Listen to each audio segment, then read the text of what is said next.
श्री वाहिगुरु साहिब जी। सलोक उस्तत करहे अनेक जन, अंत न पारावार।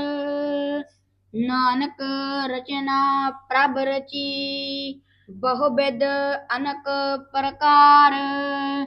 उस्तत करहे अनेक जन, अंत न पारावार। नानक रचना प्रभ रची, बहुविध अनक प्रकार। गुरु रूप गुरु प्यारी साध संगत जीओ, ਧੰਨ ਧੰਨ ਸਾਹਿਬ ਸ੍ਰੀ ਗੁਰੂ ਗ੍ਰੰਥ ਸਾਹਿਬ ਮਹਾਰਾਜ ਜੀ ਦੀ ਆਪ ਹਜ਼ੂਰੀ ਵਿੱਚ ਜੁੜ ਬੈਠੇ ਹੋ। ਭਾਗਾਂ ਵਾਲੇ ਹੋ, ਸਤ ਸੰਗਤ ਦੀਆਂ ਘੜੀਆਂ ਪ੍ਰਾਪਤ ਕਰ ਰਹੇ ਹੋ, ਕਿਉਂਕਿ ਬਿਨਾਂ ਭਾਗਾਂ ਤੋਂ ਸਤ ਸੰਗਤ ਦੀਆਂ ਘੜੀਆਂ ਨਹੀਂ ਪ੍ਰਾਪਤ ਹੁੰਦੀਆਂ। ਧੰਨ ਧੰਨ ਸਾਹਿਬ ਸ੍ਰੀ ਗੁਰੂ ਅਰਜਨ ਦੇਵ ਮਹਾਰਾਜ ਜੀ ਦੇ ਮੁਖਾਰ ਬਿੰਦ 'ਚ ਉਚਾਰਨ ਕੀਤੀ ਹੋਈ ਗੁਰਬਾਣੀ ਸ੍ਰੀ ਸੁਖਮਨੀ ਸਾਹਿਬ ਜੀ ਦੀ ਕਥਾ ਵਿਚਾਰ ਆਪ ਸਰਵਣ ਕਰ ਰਹੇ ਹੋ।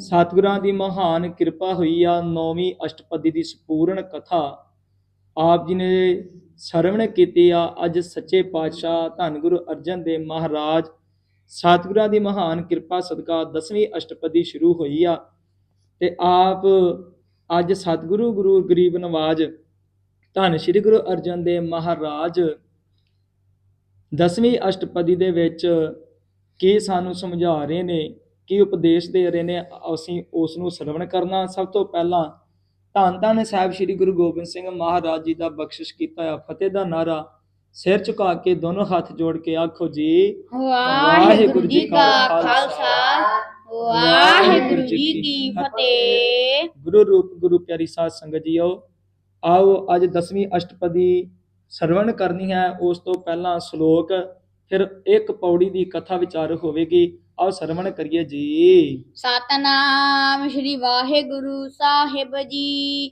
ਸਲੋਕ ਉਸਤਤ ਕਰਹਿ ਅਨੇਕ ਜਨ, ਅੰਤ ਨ ਪਾਰਾਵਾਰ। ਸਤਿਗੁਰੂ ਧੰਨ ਗੁਰੂ ਅਰਜਨ ਦੇਵ ਮਹਾਰਾਜ ਜੀ ਕਥਨ ਕਰ ਰਹੇ ਹਨ ਕਿ ਉਸਤਤ ਕਰੇਹਾ ਅਨੇਕ ਜਨ, ਅਨੇਕਾਂ ਹੀ ਜਨ, ਅਨੇਕਾਂ ਹੀ ਭਗਤ, ਅਨੇਕਾਂ ਹੀ ਸੇਵਕ ਉਸ ਪਰਮੇਸ਼ਰ ਅਕਾਲ ਪੁਰਖ ਦੀ ਉਸਤਤ ਕਰ ਰਹੇ ਹਨ। ਤੇ ਸਤਿਗੁਰੂ ਜੀ ਕਿਰਪਾ ਕਰਦੇ ਹਨ ਕਿ ਇਹ ਉਸਤਤ ਕਿਸ ਦੀ ਕਰ ਰਹੇ ਨੇ? ਅੰਤ ਨਾ ਪਾਰਾਵਾਰ, ਜਿਸ ਦਾ ਕੋਈ ਅੰਤ ਨਹੀਂ, ਜਿਸ ਦਾ ਕੋਈ ਪਾਰਾਵਾਰ ਨਹੀਂ ਪਾ ਸਕਦਾ, ਜਿਸ ਦਾ ਕੋਈ ਅੰਤ ਨਹੀਂ ਪਾ ਸਕਦਾ, ਉਸ ਪਰਮੇਸ਼ਰ ਅਕਾਲ ਪੁਰਖ ਦੀ ਜਿਸ ਰੂਪ ਨਾ ਰੇਖਿਆ ਕੁਲ ਨਹੀਂ ਜਾਤੀ, ਪੂਰਨ ਪੂਰ ਰਹਿਆ ਦਿਨ ਰਾਤੀ। ਜੋ ਜੋ ਜਪੇ ਸੋਈ ਵਡਭਾਗੀ, ਬਹੁੜ ਨਾ ਜੋਨੀ ਪਾਵਨਾ। ਜਿਹੜਾ ਦਿਨ ਰਾਤ ਵਿੱਚ ਸਮਾਇਆ ਹੋਇਆ, ਜਿਹਦਾ ਰੂਪ ਨਹੀਂ, ਰੰਗ ਨਹੀਂ, ਰੇਖ ਨਹੀਂ, ਭੇਖ ਨਹੀਂ ਆ, ਉਸ ਅਕਾਲ ਪੁਰਖ ਦੀ ਉਸਤਤ ਕਰ ਰਹੇ ਹਨ ਉਸ ਦੇ ਜਨ ਸੇਵਕ।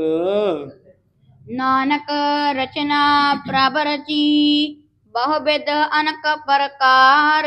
ਸਤਿਗੁਰੂ ਜੀ ਕਥਨ ਕਰਦੇ ਹਨ ਕਿ ਉਸ ਪਰਮੇਸ਼ਰ ਅਕਾਲ ਪੁਰਖ ਨੇ ਰਚਨਾ ਰਚੀ ਹੈ, ਇਹ ਸ੍ਰਿਸ਼ਟੀ ਰਚੀ ਆ। ਬੜੇ ਹੀ ਪ੍ਰਕਾਰ ਦੇ ਨਾਲ, ਅਨੇਕੇ ਪ੍ਰਕਾਰ ਦੇ ਨਾਲ ਰਚਨਾ ਕੀਤੀ ਗਈ ਹੈ ਇਹ ਸ੍ਰਿਸ਼ਟੀ ਦੀ। ਅਸ਼ਟਪਦੀ ਸਤਿਗੁਰੂ ਜੀ ਕਿਰਪਾ ਕਰਦੇ ਨੇ ਅਸ਼ਟਪਦੀ 8 ਇਸ ਅਸ਼ਟਪਦੀ ਵਿੱਚ ਵੀ 8 ਪਦੇ ਆਉਣਗੇ, ਭਾਵ 8 ਸ਼ਬਦ, 8 ਪੌੜੀਆਂ ਆਉਣਗੀਆਂ। ਕਈ ਕੋਟ ਹੋਏ ਪੁਜਾਰੀ, ਅਨੇਕਾਂ ਹੀ ਮਨੁੱਖ, ਸਤਿਗੁਰ ਕਹਿੰਦੇ ਕਰੋੜਾਂ ਹੀ ਜਿਹੜੇ ਨੇ, ਕਈ ਕੋਟ ਹੋਏ ਪੁਜਾਰੀ, ਉਸ ਪਰਮੇਸ਼ਰ ਕਾਲ ਪੁਰਖ ਦੇ ਪੁਜਾਰੀ ਨੇ, ਭਾਵ ਸੇਵਕ ਨੇ, ਭਾਵ ਉਸ ਦੀ ਪੂਜਾ ਕਰ ਰਹੇ ਨੇ। ਤੇ ਪੂ ਦਾ ਅਰਥ ਇਹ ਵੀ ਹੈ ਕਿ ਆਪਣੇ ਨਰਕਾਂ ਦੇ ਜਾਰੀ ਮਰਦੀ ਉਸ ਨੂੰ ਜਾਲਣ ਵਾਲੇ, ਨਰਕਾਂ ਦੇ ਦੁੱਖ ਨੂੰ ਜਾਲਣ ਵਾਲੇ ਕਰੋੜਾਂ ਹੀ ਹਨ ਤੇ ਕਰੋੜਾਂ ਹੀ ਉਸ ਦੇ ਪੂਜਾ ਕਰਨ ਵਾਲੇ ਹਨ। ਕਈ ਕੋਟ ਆਚਾਰ ਵਿਵਹਾਰੀ, ਕਰੋੜਾਂ ਹੀ ਸਤਿਗੁਰ ਕਹਿੰਦੇ ਨੇ ਕਿ ਕਈ ਕੋਟ ਆਚਾਰ ਵਿਹਾਰੀ, ਕਰੋੜਾਂ ਹੀ ਧਾਰਮਿਕ ਰਸਮਾਂ ਰੀਤੀਆਂ ਤੇ ਚੱਲਣ ਵਾਲੇ ਹਨ। ਕਈ ਕੋਟ ਭਏ ਤੀਰਥ ਵਾਸੀ, ਕਰੋੜਾਂ ਹੀ ਕਈ ਕੋਟ ਭਏ ਤੀਰਥ ਵਾਸੀ, ਕਰੋੜਾਂ ਹੀ ਮਨੁੱਖ ਹਨ ਜਿਹੜੇ ਤੀਰਥਾਂ ਦੇ ਵਾਸੀ ਨੇ। ਜਿਵੇਂ ਅੱਜ ਵੀ ਦੇਖਣ ਨੂੰ ਮਿਲਦਾ ਹੈ, ਤੀਰਥਾਂ ਦੇ ਉੱਪਰ ਅਨੰਦਪੁਰ ਸਾਹਿਬ ਨੂੰ ਜਾਈਏ ਤੇ ਨਹਿਰਾਂ ਦੇ ਉੱਪਰ ਕਈ ਜੋਗੀ ਬੈਠੇ ਹੁੰਦੇ ਨੇ।